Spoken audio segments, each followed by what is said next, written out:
Welcome to Drink Beer, Think Beer, the podcast that gets to the bottom of every pint. I'm John Holl. The pandemic continues to impact bars across the country. On this episode, we're going to talk with three publicans of beloved craft beer bars about what 2021 has been like, measures they've taken to survive, and the decision to close. Listen to Chris Black of the Falling Rock Tap House in Denver, Polly Watts of the Avenue Pub in New Orleans, and Michael Roper of Hopleaf in Chicago talk about their bars, the past, the present, and the future. First up, we're able to bring you this show each week thanks to these sponsors, including Athletic Brewing Company. This dry January, party on all month long with Athletic Brewing Company's great tasting non-alcoholic craft beer. Their full lineup of craft styles lets you drink up and stay dry while keeping things fresh. And with brews starting at only 50 calories, you can stick to your resolutions all while saying cheers. Join the party at athleticbrewing.com and get free shipping on 2 6-packs or more. Plus, new customers can get 10% off with code BeerEdge10. We're also brought to you by NZ Hops, a cooperative of master growers, whose legend and cultivars have been crafted for over 150 years with creativity and passion to produce some of the world's finest hops. With a dedicated hop breeding program and farming knowledge handed down through the generations, the current-day master growers proudly provide 18 unique New Zealand hop varieties to the world. Visit nzhops.co.nz or find them on Instagram, Facebook, or LinkedIn at NZ Hops Ltd to learn more. So, yeah, a lot of us had high hopes for 2021 and getting back into normalcy, old routines, and sitting down on familiar bar stools. It didn't necessarily turn out as we had hoped. Again, over the course of this past year, I've talked with a lot of brewery owners and brewers and publicans about how COVID-19 has impacted them and changed the brewing industry. But like we did at this time last year, I want to talk about bars and what the pandemic has done to them. So once again on the show, I'm honored to be joined by three of the very best in the country. Polly Watts of the Avenue Pub in New Orleans, Michael Roper of Hopleaf in Chicago, and Chris Black of the former Falling Rock Tap House in Denver. Black, of course, he closed the Falling Rock earlier this summer. It was a huge loss for beer in America. Now, with a few months of hindsight, he offers up thoughts on what nearly 25 years in business did to him and how he'll move forward. We spoke shortly before Christmas with Chris in Denver, Michael in Chicago, and Polly in New Orleans. And much like last year, they really didn't need me here. So I was just happy to listen. Here's their conversation. Michael, I want to start with you. When 2021 comes to a close, what kind of year is it going to have been for you? Well, it's certainly a very interesting year. I'm pretty happy with it. It's been very stressful, but we reopened on April 1st. And if we compare our numbers for April 1st of 2019 to the end of the year, we're going to be kind of on par with the 2019 numbers, which is very impressive because we're open 20 hours less a week. We have substantially fewer employees. We have a smaller food menu. So all that taken into account, we've been busy. Customers have been loyal. Employees have worked really hard. I think it's a successful year in spite of everything. Polly, are you in a similar situation? No, and I think Michael's season and my season are basically opposite. So we are normally busy. Like if you look at our pre-pandemic numbers, we're normally busy from about the end of September, beginning of October until sort of mid to end of May. And then things collapse at the end of May and stay dead until September. So when we obviously Mardi Gras and the tourism season is a big part of New Orleans. And even though we're very much a locals bar, we're still very dependent on tourism. So for us, the lion's share of things being post vaccination and being able to open was in the summer months. So that, I'm afraid that pretty much killed us. I'm optimistic. I think that there's a lot of business to happen, in the next 5 or 6 months where our season will be good. But I would say that we're probably going to be down about 60%, 55-60% over our, maybe even 75% over our 2019 numbers. Because again, things really didn't start opening up here until early summer, and that's when we're dead anyway. You made some significant changes to the bar, in terms of staffing, in terms of occupancy, food service. I know those changes were brought about because of COVID. Has there been silver linings to making those changes? Has life gotten... Oh, absolutely. I mean, I think that, one thing that I'm sure Michael and Chris will agree on is that one thing that COVID forced us to do was to sit back and take stock of what we were doing and what we like about it, what we don't like about it. And the pub started as a little, $350,000 gross business when I took over from my dad in 2007. And we had built it into this behemoth that was, over 2 million gross. And in that process, you end up being like a dog going after your tail. You get bigger, you need more staff, you have less time to spend with your customers. And we have a fairly small footprint in terms of our building. So one of the things that we've been wanting to do for years before the pandemic happened was we wanted to up our food game and make it, somewhat equal to our beer and our whiskey game. And as time went on, even before the pandemic, and I'm sure Chris and Michael will agree, we saw that the craft beer geeks were going more and more to the breweries. And where our opportunity lay was in people enjoying the entire experience, which includes food, which includes service, and includes all those other things. So those were changes that we had in mind before the pandemic. And then the pandemic hit, we were shut down for a while. 3/4 of my staff left the industry. They're not even in the industry anymore. So it gave us a chance to really look at, what aside from the money, what gives us pleasure about running the Avenue Pub? And the answer to that is a connection with customers, giving people that, there's a reason we're in hospitality. We service industry is about service.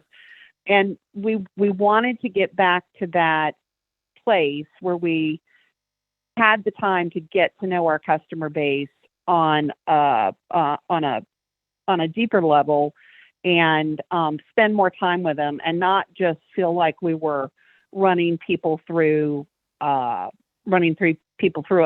kiosk or something. So we're really happy with it. The response that we've gotten from the new customer base has been tremendous. And we got some people that are pissed off that we're not doing what we used to do. But every time I've made a change, you make somebody mad when you do that. But the people that we've gotten as new customers and we are wonderful. And the sort of exciting thing about it is we have customers who were regulars 10, 15 years ago, or, even 5 to 10 years ago, and they've sort of moved on and had families. Well, they're coming back now, whereas in our old model, they would not have because it didn't fit. They had kind of grown up, and I think the best way to put it is the pub grew up a little bit too.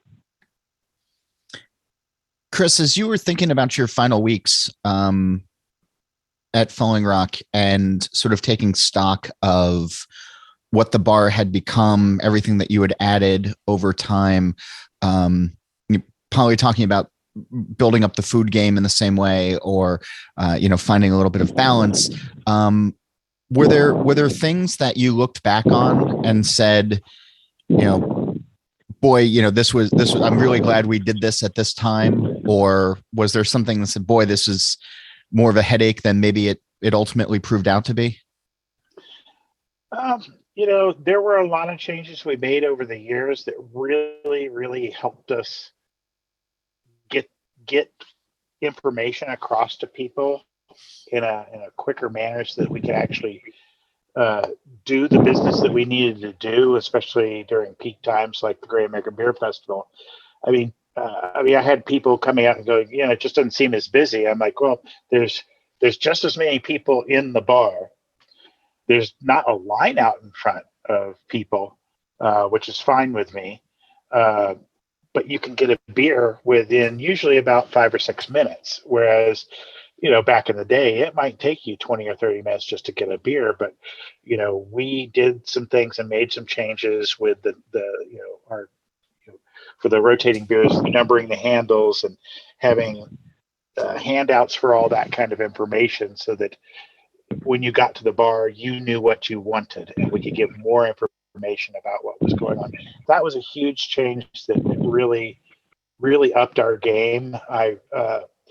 Things that I kind of wish that we had been able to do would be to open up, do something more with our food and everything like that. But that ended up being one of our biggest problems, was because we lost our whole kitchen staff, and the main people, the kitchen managers that we had, found some really terrific jobs at some commercial kitchens where they worked Monday through Friday, 9 to 5, and they didn't have to work nights or weekends anymore.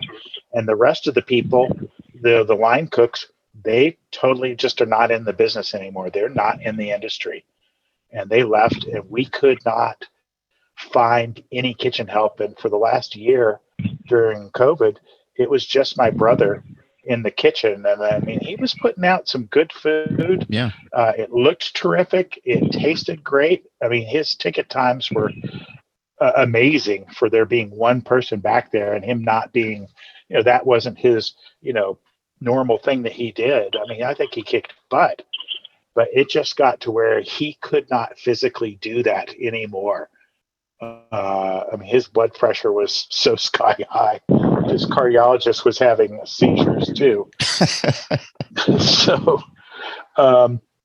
So anyway, it was a mixed bag, but our customers, that was really one of the things. It used to be a place where I worked where everybody came to see me and everything like that. And it's a little more challenging to see the people now,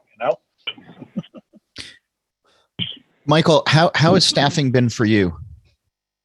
It's been very, very difficult. We haven't had a lot of trouble staffing the front of the house, and most of our core front of the house people did come back. But prep cooks, line cooks, dishwashers, food runners, bussers, they just evaporated. A lot of them found other work. Some of them went back to Mexico. Some of them, we don't know what happened to them. But it's been very, very difficult to do what we used to do since this happened. So many things that we used to make in-house. We used to make all of our own sausages, charcuterie. We did whole animal butchery. We did a lot of things in-house that now we can't. We only have a full dinner menu on weekends now, Friday, Saturday, and Sunday. During the week, we have an abbreviated food menu because I just don't have the people. I will say that, because we've been short, we've learned how to do more multitasking, and we are doing some things more efficiently. I'll also say that one of the trends that has helped us through this is that we're doing way, way better at lunch than we've ever done before. So are we. That's interesting. Really? So we thought, yeah, in 2017, 18, 19, we frequently had, staff meetings in which we said, why are we doing lunch? Why don't we open at 4? It's just not worth it. Now, I mean, last summer, 40% of our revenue was before 6 o'clock. And I thought it was going to die off when the cold weather came and the patio closed. But actually, we're doing great business at lunch. Conversely, after 11:30 or so, it dies. Our late night. That's exactly our situation too. That's interesting, Yep. Michael, that it's happening in Chicago. I just thought it was a New Orleans thing, but well, I'm sorry to interrupt. I just think that's interesting. Well, Polly, I've talked to my friends in New York City. I've talked to my friends out on the West Coast. Everybody's saying the same thing, that the late night business just isn't coming back. And, the thing is, I'd rather serve a room full of people at 1:30 in the afternoon than 1:30 in the morning anyway. Me too. It's really great for the quality of life of our staff. If getting home at around midnight instead of 2:30 or 3 o'clock in the morning is a good thing. It helps us keep people. It keeps people a little more rested. So I'm actually, this is a trend that I think is good. Why it's happening, I have a theory that has no scientific research, but other than my own life, is that when I was in my 20s or 30s, I didn't want to go home if I went out on a Wednesday night because my apartment was so bleak. Well, now people have made their homes into pleasure palaces with, they've got Netflix, they've got, a big plasma TV, they've got a kegerator in the kitchen, they've got their gummies so they can do the THC thing. They can, they've got good beer and wine. They have video games. They have so much to do at home that after they come in and have a couple beers and a sandwich, it's not like being sentenced to go to Siberia to go home. And so I think that has impacted the late night tavern business quite a bit. That's a pretty good theory. Yeah. And we, of course, were the quintessential late night bar. I mean, we were 24/7 before the pandemic. And we close at midnight now. And we're only open 4 nights a week.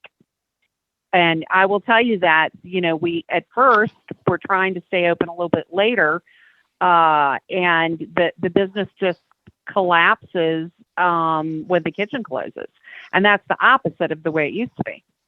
Yep. Same here.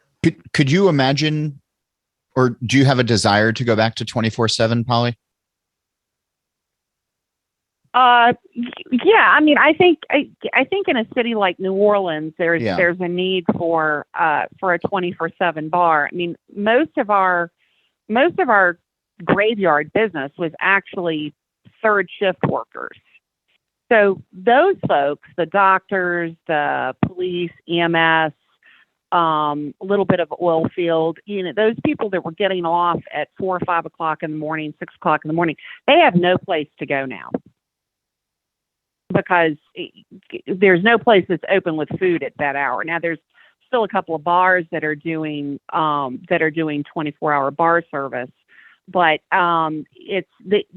there's definitely a need in New Orleans for that. But I can't even begin to dream about staffing that. I mean, we're closed on Sunday and we could make good money on Sunday, but our hours are basically catered to, there are only so many doubles that me and my general manager can work. Mm-hmm. And if I add Sunday, that's another day where somebody can call out and I have to go in.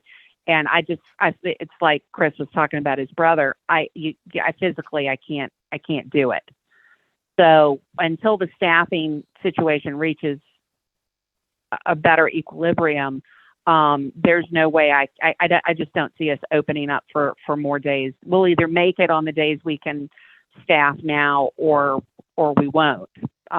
Because again, my blood pressure, I'm on 3 maintenance medications right now to just keep myself from losing my mind. And I've talked with other small businesses, that hospitality businesses in the city too, and they're considering closing down another day or two a week because of the staffing challenge. Yeah, we've tried to, we have been able to stay open 7 days a week, but, cut out all of the late nights, and we drastically slashed the food menu Monday. Well, and that's an interesting, and that's an interesting approach. I hadn't even, we've cut the hours back. We're closing basically at midnight every night, but I hadn't actually considered changing the available food menu and for some of those days. That's something that's a good suggestion. It sounds like it's worked for you. It's worked. And, the thing is that it's allowed us to have a much smaller line, less prep, everything is reduced so that we can run it with a lot fewer people, but we still have some good food, just a very streamlined menu 4 days a week. And because I think it's really important to be open 7 days. And we've had other issues that have challenged that. All of our employees are tested for COVID every week. We actually have someone that comes in from a lab and does it on site. And it's actually possible to be tested twice a week at Hopleaf. The good thing is that we know what's happening. How much does that cost? It doesn't cost us anything. The state of Illinois pays it. Wow. Oh, yeah, that's not a possibility here. So, it's free. And the problem is of course, if you test more often, people test positive, even if they're symptom free. And then we ask them to isolate. So right now we have 2 people isolating. 2 weeks ago, we had 5 people isolating. Now, and it's so random. We don't know whether it's going to be a couple bartenders, 2 people in the kitchen, a dishwasher. You just have to take them out of the mix. And fortunately, no one has really gotten very sick. In fact, most of them didn't get sick at all. I tested positive September 1st. I stayed home for 10 days. I had no symptoms whatsoever. Michael, are you running into one of our challenges, especially with kitchen staff, is the quarantines that they're doing in schools? So, the child goes to school, there's an exposure in the class, and they send the kid home, basically for 7 to 10 days. Yeah. Can't go back to school because of an exposure. And then of course you have no employee during that time. Are you running into that? We've had some of that. We've had more problems with people taking care of older parents who right. Either the parent has it or their brother has it or a cousin, and then the whole family sort of locks down. And right. so we had several incidents like that. And it's just I'll get a text in the morning that says Alex is not going to be in for this 10 days. For the next 10 days, right. And he's scheduled to tend bar 5 days a week. So right. It's been exceedingly challenging. And, this is on top of the other challenges that, 1 week I can't get fryer oil. The next week I can't get onions. The next week there's no, we're not going to have steak on the menu because there is no steak. And the same thing is happening with beer. Some of our best selling beers are now not available for a week or 2 weeks at a time. It's very hard to put together a great selection, trying to keep 62 beer lines full and interesting when there's such supply chain issues. Yeah, we went down severely on the number of drafts that we offer. because obviously we were in the summer and we always go down during the summer, but we're not offering the selection. Now, of course, our cellar is still pretty big, but we're not offering the number of taps that we offered before. Can I ask, with the shift to more lunch crowds, are you finding that the beers that you are ordering are different from maybe what you were ordering in 2019 when you were doing a more robust evening business? Like, are drinking habits different in the day at your places versus? Oh yeah. I think, Yeah, absolutely. I don't know absolutely. whether it's all because of that, but some of it's, people who at night might drink a St. Bernardus at 12. For lunch, they're going to have a Pivo Pils. Yeah. Right. We're selling a way more lagers and pilsners and lower gravity beers during the day. I would agree with that. As Chris, I don't want to make Michael and Polly too jealous, but as you're hearing about the stressors and the midnights and the 2 a.m.s, how has quality of life been after 25 years behind the stick? How's your quality of life been over the last five or so months? It's been pretty amazing. The actual closing down was like somebody had died.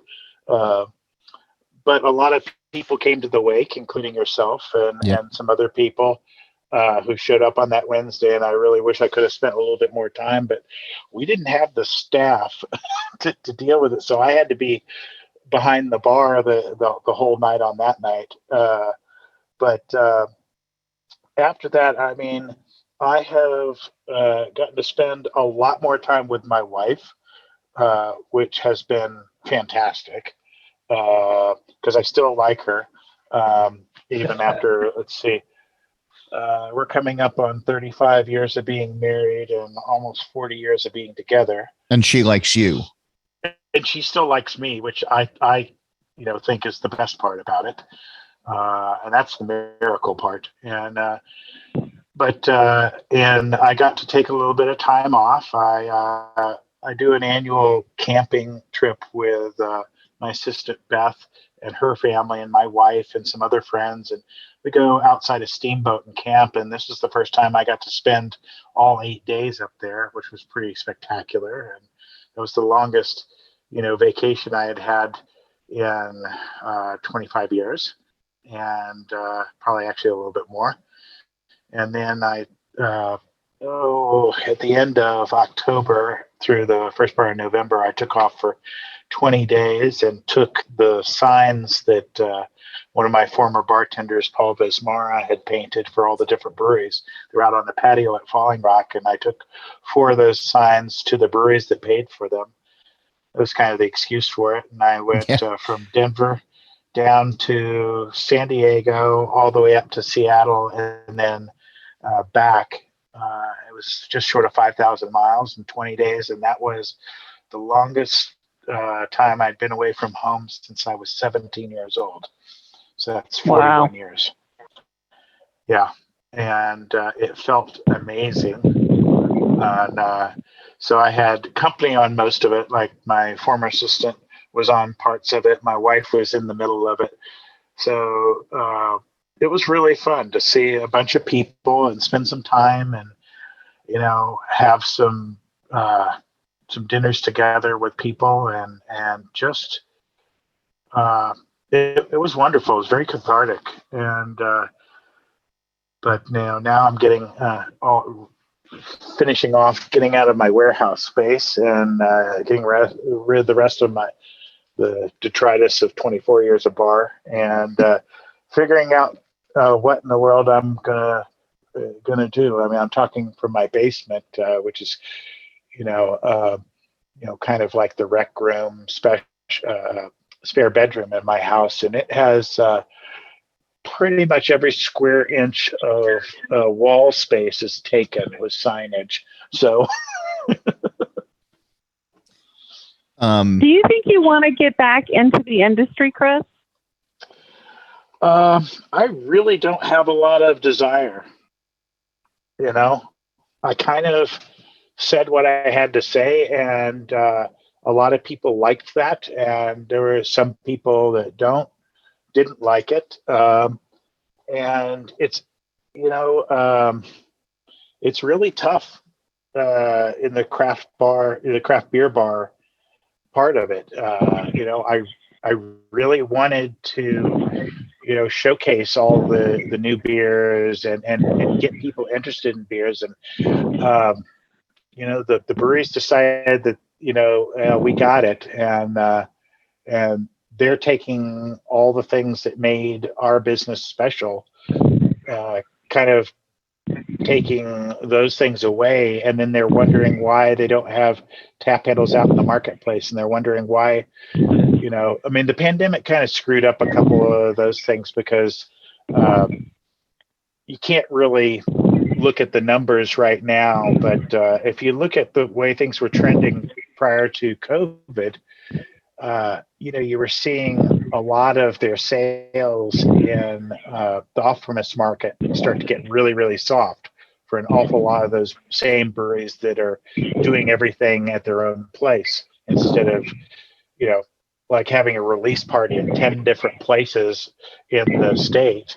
Now they just have one release party at their place, and then they're wondering why they're not having as much impact anymore in the marketplace. And I'm like, well, it's and it's interesting, because we even before the pandemic we were moving away from the whole release party, special tapping, other than like super special beers like Cantillon. But I noticed, even with the breweries that made an effort to do things and we had some really good breweries who continued to make that effort to send their on-premise accounts really special beers, but the attendance on those things had dropped dramatically, almost to the point of them not being worth doing. Yeah, I agree. Even some of them, it was better at those events than it was at the others, but at the same time, unfortunately, the marketplace, the only qualification is it's new, and you have breweries that are putting out 3 and 4 new beers every single day, and they've kind of screwed the pooch on releasing things that way. And just the same thing with holiday beers, different holidays and stuff like that, by going to earlier and earlier release dates, and it's a non-issue. You can't get people out anymore on those kind of things. And I agree. No, you're right. Has that been your experience too, Michael? Yeah, we have done a couple of events in recent weeks, and we drew decent crowds for them. We're not doing any ticketed events. We're not doing beer dinners. We haven't done any like kind of events we used to do very often with brewer meet and greets and stuff like that. But we've done a couple of release things that were modestly attended. It was worth doing them. I'm just finding that a lot of the things that we did 10 years ago aren't relevant anymore. We have Chicago now has over 90 brewery tap rooms in the city limits, more than any other city, and it has really changed our purpose. So, I think we're more of a neighborhood bar now. We were selling and sort of, pushing our cocktail program, which we never really did before. We sell a lot of wine. And I don't know, I still have 62 draft lines. When we sold all of our cellar out, we did not make any effort to carry a lot of bottles, and we won't anymore. I actually have 3 back bar bottle coolers that I turned off. I'm using them for storage cabinets now. pretty much the only beer I have in bottles is Belgian beer. I don't carry any IPAs, lagers, pilsners. I don't carry any British or German beer in bottles. And that's probably going to stay that way. I don't know that many of the type of events that we used to do a decade ago will come back. We have to think of, a new business model. Definitely. I agree, and I think that's why the pub is improving, is that basically we changed the business model, and at some point, I mean, for us, it meant spending more time with customers and getting to know people. So that was the silver lining, but there is, and of course I inherited a neighborhood bar. So at our core, we were always a neighborhood bar, but you do look at it at some point and say, is this, that I can survive. The question is this the kind of place I want to run? Is this how I want to spend my time? And I think that, a lot of people look at it and say, no, I liked the way the bar was, or the way my business was 5 years ago. And yes, I can make a living, but this is not where my heart is. For us and where we were located in Denver, with less people going into the office, because we were surrounded way more by offices than people, than apartments and things like that. The lunch business, and I've talked with my friends that were across the street, and the lunch business is just abysmal down there right now. And they're having a tough time on that. And a lot of them are seriously, have scaled back some of the days that they're open. And then the night business on our block got really affected. I mean, we couldn't stay open past 10 o'clock because the club next door to us, which they just brought in people that just caused problems on the streets. We had 6 shootings inside of 6 people shot inside of 3 weeks, and Yikes. Oh my God. evaporated. And they just had a final license hearing, and the recommendation did come back to get rid of the liquor license on the establishment. The owner of the club, the main person, actually got up on the witness stand and the people reporting it were just sitting there with their jaws on the floor, because he just, basically said, well, I'm part of the mob. And it took 5 minutes of questions just to get his real name out of him.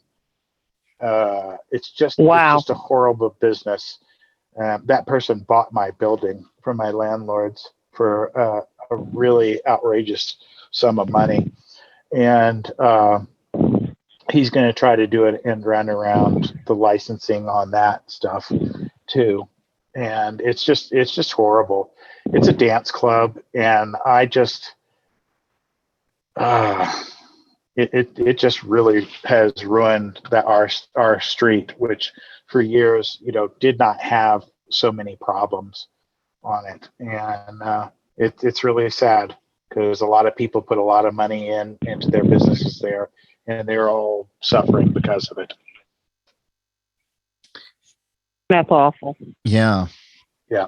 And that's one of the reasons why I sleep a little better at night now. I'm not worrying about, my staff. I'm not worrying about me and us trying to get out of there at night. I mean, we were originally open during COVID till 11, and, we would see that the business would start to tail off then, and we were okay with that. But we were having a hard time getting out of our parking lot to go home after 11 o'clock at night. And it's people that just want to be seen throwing, spending absurd amounts of money, and it's mostly drug dealers and the people that like to hang out with them. So yeah, we've had there's been an uptick in carjackings and other crime over the last year that is making people, I think it's another factor in how much, less business there is late at night. Late night. People are feeling a little nervous about being out and about. Our neighborhood it still has not had any of these horrendous incidents, but it seems to be creeping closer and closer. And it's in people's mind now that the streets are less safe than they were a couple years ago. And some of the crime has been extremely bold and, really frightening. And we're, of course, having the same problems in New Orleans. And it's, I don't think that we're going to see the end of it anytime soon. Nope. Sad to say. Yeah. And it's, a lot of our later night business was service industry people, especially restaurant workers, because they would get off, the restaurants would close by 10, they're out by 11. They want to go out after work. And so many of the people that we knew, they get out and they go straight home. They're not staying out late at night either. They're so exhausted when they get done at work and dealing with some of the people that they're just like, I'm done. I'm going home. I'm going to take a gummy on the way home and be done with it. Right.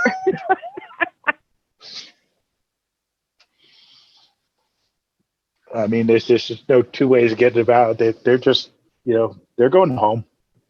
They don't want to deal with it anymore. My people are, they are working harder. We're very lucky that our customers have throughout the pandemic been very cooperative. I mean, if we ask them to wear a mask, they're going to wear a mask. If they need to show a vaccine card, they're going to show a vaccine card. If, when all of my employees are vaccinated, most of them are boosted now. We've not had, there's other neighborhoods in Chicago and certainly other areas of Illinois where there's a great deal of hostility that gets vented to bar and restaurant staff for requesting masks or wearing masks or anything like that. We haven't had any of that, and we feel very blessed that is the case. You really are blessed. I think we've experienced quite a lot of that hostility, not from the locals as much. I mean, there's the odd pain in the butt local who doesn't want to do it, but New Orleans is sort of a destination party place. People come to New Orleans because they have this idea that anything goes, right? Yeah. And their attitude, even though they're coming into what they know is a nice bar, their attitude is still, you're in New Orleans and I can do and act any way I want.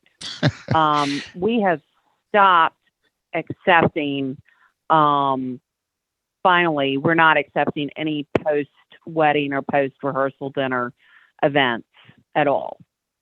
Neither are we. Yeah. And so part of that is, staffing, but a large part of it is really just behavior. When somebody walks in and they haven't drank anything yet and they're having their first few beers of the night with a meal, their behavior is entirely different than somebody who walks in at, even an afternoon wedding and they've already got, they're already 3 sheets to the wind. Maybe they ate, maybe they didn't. And that sense of, the bar owner and the employees is trying to spoil their fun, and getting hostile with staff and insulting, is just, it's more than we can deal with. And you've got a post-wedding group of even 20 to 30 people. 98% of those people are going to be wonderful, but that 2% that's not are truly awful. And that it's so exhausting for floor staff who are they're working harder. They have they have less support staff. They have fewer food runners and bussers. They're doing more work, everybody now at Hopleaf is multitasking. Bartenders now often run the drinks to the table. They never did that before. Yeah. We have bartenders running food. We have food runners running drinks. We have, dishwashers prepping. It's team service in a true way that it didn't used to be team service. Yep. And in some ways it's better, but it's more work. It at the end of their shift, they're more tired. And we used to have a lot of floor staff and bar staff who only worked 24, 26 hours a week, and they made a lot of money. Well, now they are working 36 or 40 hours a week. And they're making a little more, but they're working a lot harder for it. And I appreciate what they're doing. We wouldn't be open today without them. Yeah, I mean during all of COVID, you're right about that. Now, during all of COVID, I mean, I was the doorman. I was the person asking, please wear your mask and everything like that. We had very little pushback on that. All of our regulars were, they didn't have to be told. A few tourists. We were having a lot of problems with tourists from mostly in the Southeast, and it was that part was rough sometimes, but it wasn't horrible. In fact, the health department during the whole thing never really came in to our place because they heard me giving the spiel at the front door so many times. They're like checking the box off. We're like, we'll see you later. You're saying everything we want you to say. And they were walking off. I mean, they came through and did a look through very basically, and one afternoon, and they were like, you're totally on top of this, and that wasn't our problem. It was just looking forward and seeing, is it worth going through all this other stuff? And we had the out with our landlords. They were terrific, and I don't owe any money to anybody. I've paid everybody off. I think I have to deal with the state as the last. I think the final thing is I think I owe them $20 right now. So, oh man, yeah, no, it's all that's all done, and I should be. I've been able to sleep a little bit, but it's still a little bit weird. I'll bet. I'm getting mindful of everybody's time. And I know everything that I wanted to pick your brains on. You all, again, didn't need me here this year because you all just brought up naturally and led each other into it.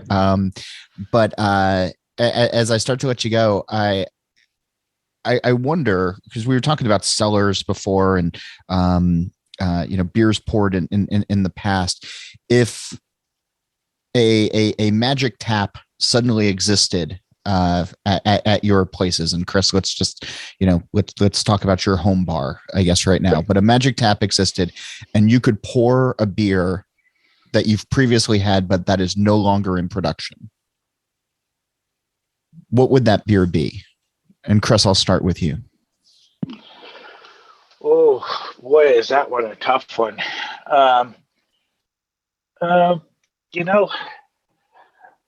For me, there was an early beer. There was an early IPA made at a little brew pub up in the mountains. It was called Mr. Hoppy. And that one really, for a lot of people at Falling Rock, the first 3-4 years we were open, that was the one beer that kind of got people into drinking hoppier beers, because basically it was just a standard amber ale that was just really hopped up, and that's one that a lot of my customers all bring up that same beer. Michael, if you could walk into the bar this afternoon and there's a magic tap of a beer that is no longer in production, what would you hope would flow?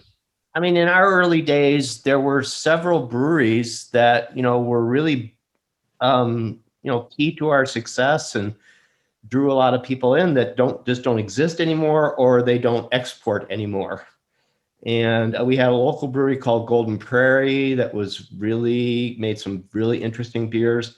There's actually was an attempt to revive this brewery a couple of years ago with the original brewmaster. It just didn't fly. Not enough people remembered it. But I would love to see some of those beers from that era. We did really, really well with the Quebec brewery, McCausland. And McCausland, their oatmeal stout, they had a smooth ale, they had a series of British style beers.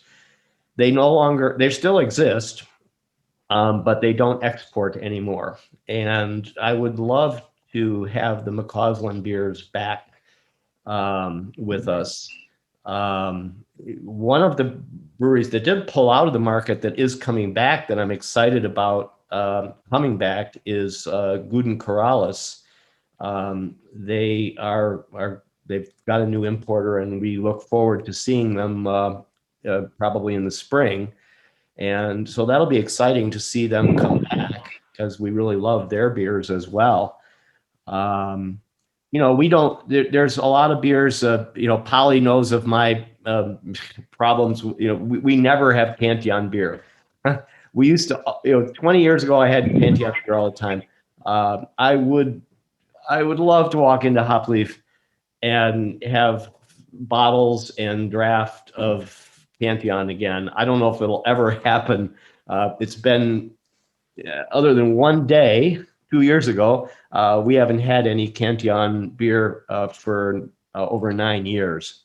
So we'd love to see it come back. Polly, same question to you. If you could once again pour a beer that's no longer made, what would you love for it to be? I don't think this is being made any longer. I think that COVID took them down. I'm not sure if I know they're not importing, but Mars Undespundent.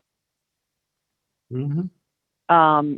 Beautiful lager that we used to get from the Franconian region, and it was lovely and really different than any of the other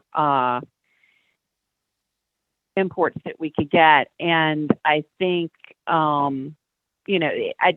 Shelton Brothers went out of business, and some of their, like Cantillon, Fontaine, have been picked up by Lime Ventures. So we still have some limited access to that. But what we lost when Shelton went down were the little places that they never really made money off importing them. It was a labor of love, and it was a labor of love, the cask lager that we used to be able to get every year. A customer asked about that the other day. I don't think that will ever happen again. I think that time is just gone in history, that we're going to be able to get those cave age cask lagers that Shelton used to be able to send us quickly, and we could tap during Oktoberfest. I just don't ever see that happening again. And I miss that. Yeah, they used to send us the Dieu du Ciel beers also from Quebec, and oh God, do we miss those beers. We love those beers. Yeah, those are some spectacular beers. Yeah, we still have some Dieu du Ciel, and we can get some in limited amounts, but we have Passion Mortel on right now, but what Shelton did, and probably one of the reasons they went belly up, was they championed these tiny little places that really didn't have any kind of exposure outside of their own little town. But we can get De La Seine now, which was huge. We got Terrace Bulba for the first time in 2 years. I practically cried. Yeah. But like Cuvée de Jonquille from Oberon, which is one of my all-time favorite saisons. I doubt I'll ever see that again. We can get some limited Blogy, thank goodness. But the lagers that the Sheltons used to bring in, especially for Oktoberfest, and then the Mars U that we were able to get all year long, those I I don't think we'll ever see that again. And I haven't seen anything in the market that I think comes close to replacing it, which is a shame because I think there's a huge demand for it right now. But Europe was hit just as hard, and they're having the same personnel issues and staffing issues that we're having in the States over there. So I just don't see it happening. At the end, when we did this last year in 2020, I had expressed that I had hoped to be at all three of your places in the calendar year of 2021. Chris, I was only able to make it to your place, and I'm grateful that I was there to say goodbye to it. But I hope in 2022, Michael and Polly, I'm able to come back and bend elbows with you, and I hope everybody returns and comes back. And lunch hours, I think, is better suited for a lot of us anyway. So I look forward to that. But thanks as always to the three of you for everything that you've done for beer to keep beer culture alive and moving forward, and giving us all places that create memories and serve good drink and good cheer, and have really made beer in the U.S. what it is today. So thanks for that, and thanks again for taking the time for doing this show. Thank you. Thank you for inviting us. Yeah, thank you, John. That was terrific. What beer bars do you want to visit in 2022? You can email me. It's John Holl, JOHNHOLL at beeredge.com, or you can join the conversation on Twitter at John_Holl. A reminder to join the smoked beer conversation with other enthusiasts on the This Week in Rauch Beer Facebook page, or on Twitter and Instagram at TWRauchBeer. And if you're a brewery or company that wants to support the show and bring original content to the airwaves, please reach out to Liz Melby. She's at liz@beeredge.com. Speaking of that, thanks to the companies who help keep us on the air. This dry January, party on all month long with Athletic Brewing Company's great tasting non-alcoholic craft beer.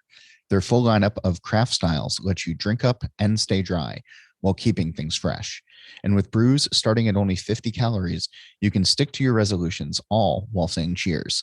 Join the party at athleticbrewing.com and get free shipping on 2 6-packs or more. Plus, new customers can get 10% off with code BeerEdge10. And NZ Hops is a cooperative of master growers whose legend and cultivars have been crafted for over 150 years with creativity and passion to produce some of the world's finest hops. With a dedicated hop breeding program and farming knowledge handed down through the generations, the current day master growers proudly provide 18 unique New Zealand hop varieties to the world. Visit nzhops.co.nz, or you can find them on Instagram, Facebook, or LinkedIn at NZHops Ltd to learn more. A reminder to check out the Beer Edge podcast with Andy Crouch. Steal This Beer has new episodes every Monday, and the BYO Nano podcast drops on the 15th of every month. Back here, Nate Schweber performs our theme music, Jeff Quinn designed the logo, and I'm John Holl. New episodes release every Wednesday, and I'll be back again in 2022 to drink beer and to think beer.